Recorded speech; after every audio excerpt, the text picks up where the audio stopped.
ছেলে ভালো হবে। যার জন্য আখলাক, নিজের মেয়েকে আখলাকে শেখাবেন, চরিত্রবান বানানোর চেষ্টা করবেন।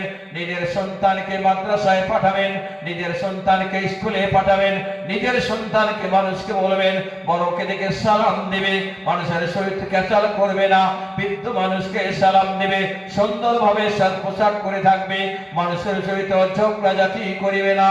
আর সুন্দর করে যখন কথা বলা শিখে সুন্দর করে শিখাবেন, আল্লাহু আল্লাহ আল্লাহু আল্লাহ, সুন্দর করে আল্লাহ শিখালেন। তারপর সুন্দর করে যখন 2 ঘন্টা 3 ঘন্টা আপনারা চল ছেড়ে দিয়ে থাকতে পারে, নিকটবর্তী মক্তবে পাঠাবে। সুন্দর করে ওই মেয়েটা বা ওই ছেলেটা যখন ছেলেটা জন্ম হলো, ডান কানে আযান দেওয়া হয়, বাম কানে ইকামত দেওয়া হয়।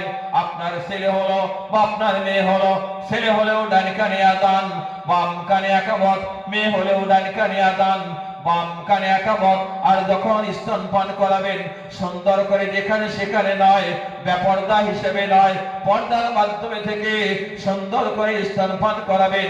আর কথায় কথায় প্রত্যেকটা কাম শুরু করবেন অবশ্যই বিসমিল্লাহ বলে। বাম হাত দিয়ে কোনো কাম নয়, পানি পান করবেন ডান হাত দিয়ে।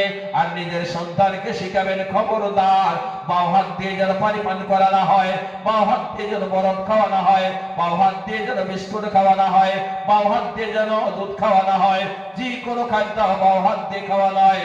সুন্দর করে শিখাবেন, সুন্দর করে শিখাবেন। যখন জুতাটা পরাবেন, ডানটাকে পরাবেন, বামটা পরে যখন খুলবে আগে বামটা খুলবেন, আর তারপরে ডানটা খুলবেন। সুন্দর করে এইভাবে আখলাক চরিত্রটা শিখালেন। তারপরে যখন